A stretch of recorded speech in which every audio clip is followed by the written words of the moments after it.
Hello, YouTube. I know it's a little late, but I got a little package I need to open up before I go to bed. So let's get this done.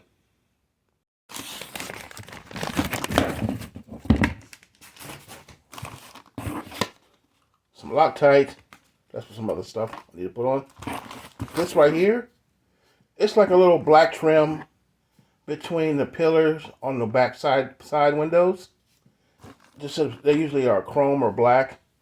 Well, I'm gonna put these decals on, and that's just basically for looks.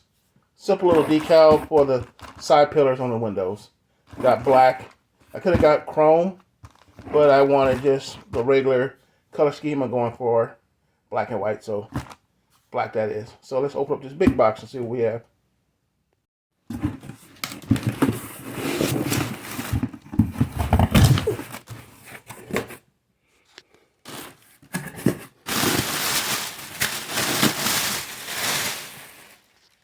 These are the chrome pieces, the chrome trim for the rear bumper. Remember, I replaced the front chrome pieces on the front bumper because they were peeling and coming apart. Same thing here.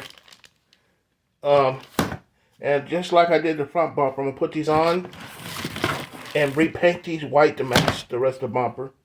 Because I don't want to have chrome. I just want to have the solid white. So I'm going to put these on in the morning too. So there you have it. Chrome pieces for the bumper. And black trim for the side pillars. I'll put these on in a few hours. But I'm going to get a little sleep first. Till then, I'll see you.